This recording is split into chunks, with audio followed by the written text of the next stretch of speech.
Hey everyone, Ogonslav from Firewind Refuge. It's fall here in West Virginia, meaning I'm standing in the most beautiful place in the United States right now. So today I'm going to be showing you guys how to harvest and process sorghum. It's a nutritious and drought-tolerant grain that's gluten-free, and it just grows like a weed, in all honesty. It's a really great alternative to wheat. So by the end of this video, you're going to know how to take sorghum from the stalk, dry it out, grind it in a mortar and pestle, and make flour out of it. The flour, as I mentioned, can be used as a really good grain, gluten-free alternative. It's commonly used as animal feed for livestock, and believe it or not, it can also be used as a biofuel. So West Virginia this year was under extreme drought, and I still have so much sorghum to process. I actually didn't water any of the sorghum by hand at all, and it still thrived in this climate. So 10 out of 10 sorghum for the win. So as I mentioned, I've actually never planted this crop by hand. I use a technique called chaos gardening. What is chaos gardening, you ask? So glad you did. Let me show you. So I have these leftover snapdragon seeds, right? And it's quite a lot of them. And it's good for chaos gardening to have more seeds than you need. So the actual technique is pretty complicated, okay? What you're gonna do is put the seeds out in your hand like this, and then chaos garden. Another term for this is natural gardening, as in I let the seeds distribute and propagate on their own naturally, like birds, for example. I have sorghum mix in my birdseed that I use, as well as sunflowers. We're past sunflower season, so I can't really show you the results from the sunflower mix part of it, but all the sorghum you see, let me pan the camera, okay, is not planted by me. This is all just naturally distributed by the birds who eat the birdseed that I put out throughout the property. So if you want a really easy way to just grow random plants and crops, just put some out in a bird feeder and birds will distribute those throughout the property, and you'll be surprised by what you have growing in a couple months. So just an example, here's all this sorghum that I have growing here. And some more. And even more. Like I said, none of this I planted. The first step to harvesting sorghum is knowing when it's ready to harvest. You're going to want seed heads that are dry and starting to turn brown but haven't fully browned. So for example, this is ready to harvest. It's, as you can see, the tops of it is starting to turn a darker brown. The seeds are hard to the touch and they look big and plump. But these, however, might have gone on a little too long. They might be past harvest. See how some of them are starting to have turned a really dark brown, almost black? When that happens, they might be too late to harvest. So you're going to want to look for a lighter color with some browning on top compared to this. Some of these are starting to turn blackened. And I mean, it's not like it's gonna poison you or anything like that. It might just affect the taste a little bit. It might taste a little more stale. But like nutrition wise, it's pretty much about the same regardless. Harvesting couldn't be simpler. All you do is take a knife or sickle and cut it right at the base. And that's it.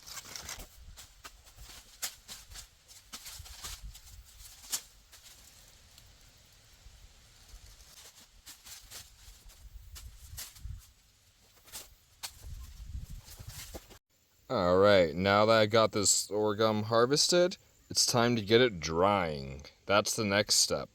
So, sorghum's a grain, and grains usually take a bit longer to dry out. The sorghum usually takes about 3 to 5 days to dry out, depending on the condition that it's in, and there's a couple methods you can use. The simplest method is to just lay out a parchment paper and then put that sorghum on top of it and put that in a dry, sunny spot and let the sun dry it out for you. That kind is probably the most risky if it's not protected from the elements properly, because then if it gets rained on, then sorghum's not going to be drying very well. I have a two-stage drying rack that I like to use. So for the drying rack, it's in 2 layers. That way, if you want to dry 2 different things at once, you can do that. I have mint on the bottom already. So it's going to take the sorghum that I've already harvested and just put it in the chamber, spread it around so it's just in a single layer on the top here, like so. And then it has this hook on top, and I have a spot on my front deck that is covered that I hang this on, and it gets really good morning sun, and that's the perfect spot for it to dry this kind of stuff out. Thankfully, you guys don't have to wait 3 to 5 days for me to dry that sorghum out to show you what the next step is. Because I already had a batch drying out for like 2 weeks now, so it's definitely ready. So the next step is called threshing, and that is the process of separating the actual grain from the stalk, because you can't just grind this entire thing up and call it a day. You don't really use the stalk. All right, so there's a couple ways that you can go about threshing your grain. I was gonna say wheat, but this isn't wheat, it's sorghum. One method, and a more traditional method that they used to do back in the day when they didn't have automatic machinery and they had large quantities of grain they were harvesting, is they would take a stick and they would lay all the grain out on a large surface, and then they would take a stick and then just beat the stalks with a stick, and doing that separates the grain from the stalk. And then afterwards they would sort out the stalk from the seeds, and they would go about it that way. They would have like 5 or 6 people at a time just in a circle just beating all this grain with sticks, and that's how they would thresh it. I don't have that big of quantity, and that's not necessary for me to do, so I just like to separate it by hand. It's a little more time consuming, but it's relaxing, it's almost meditative. So all you need to do is just, I tend to take smaller pieces off. It's easier to work with smaller pieces, and all you do is rub against the grain and slowly and gently move your fingers back and forth like you're pinching it, and they will just roll right off the stalk. And if they aren't just falling right off, then they're not dried enough. You need to let them keep drying out. They should just pop right off. Sometimes, depending on if you harvest them correctly, you can even just like flick them. And then when you flick them, the grains will come off too. So this is kind of a long process. Let me do all of this and I will come back to you guys. Okay, let me just show you what I'm talking about. How when it's ready to harvest, the seeds will just fall right off really easily, and it should not be difficult at all. I'm barely putting any pressure on this, and the seeds are just popping right off. So if this is what they're doing, you know they're ready to harvest. And I know that a lot of them are getting wasted and falling off the sides, but it's not really a waste because of that chaos gardening technique I taught you. And I bet at least half of these are gonna end up propagating and growing around this area. I'll give you guys a video update in, I don't know, next season sometime, and show you guys just how successful this chaos gardening is. Okay, so just for the sake of this video, I'm not going to harvest all of this sorghum right now because it's going to take way too long for the time that I have. So the next step is, once you have the sorghum harvested like this, you're going to see that you're going to have bits of stalk and seed pods. And you can sift this out with either a actual grain sifter. I don't have one of those. The most thorough way is just to pick it out by hand. But another way you can do it is to let the wind do it for you. And today is actually a breezy day, so it's perfect for this kind of technique. So let me show you the wind technique. All you're gonna do is take the seeds and then just drop them. And the seeds are heavy enough to not get carried away by the breeze, but the breeze will carry away the rest of this empty stalk seed pods. And you can just do that a few times, and that is actually going to get the majority of the waste out. So let me just do this a few more times, and I'll show you how effective it is.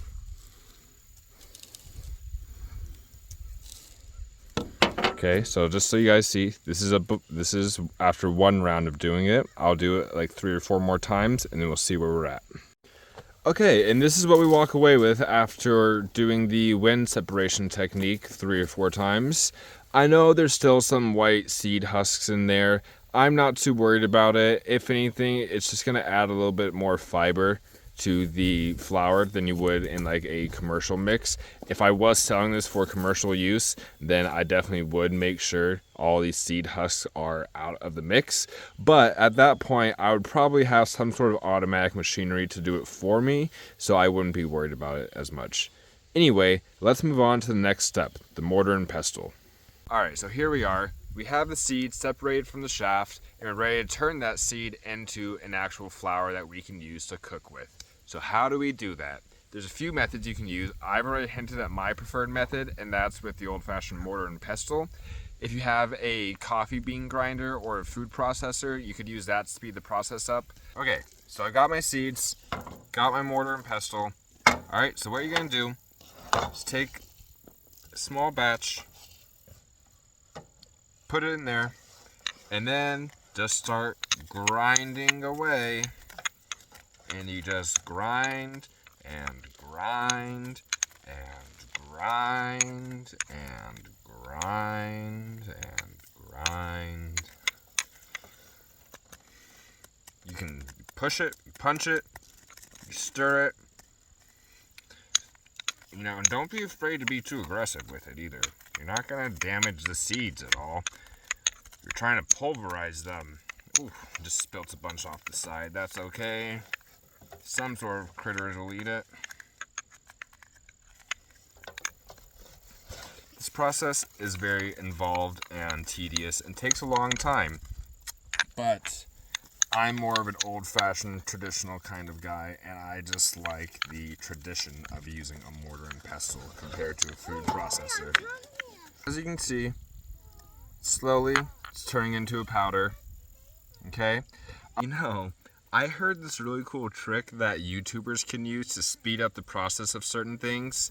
Let me try it. Hang on a second. Okay, so you have what you want to do and what you want to speed up, and then you just go in really, really far, right? And then you move it back. Haha, it worked! Now we have sorghum flour. Amazing. Alright, so you got your sorghum harvested into flour. All that's left is to store it in a good place. You're going to want some sort of airtight container. I prefer reused mason jars. And you just put it in there, like so. Seal it up. And then save it for when you're ready to bake. This is not a lot of flour. I realize that. This is just for demonstration purposes of the video. This amount is probably a third of one of those stocks that I showed you. Let me just show you. Here's a stock that I used for the video. Here's the portion right here that I used to make this, okay? So, I can just open it for you guys. Alright, look in there. See that amount right there? That amount translates to this much of the plant.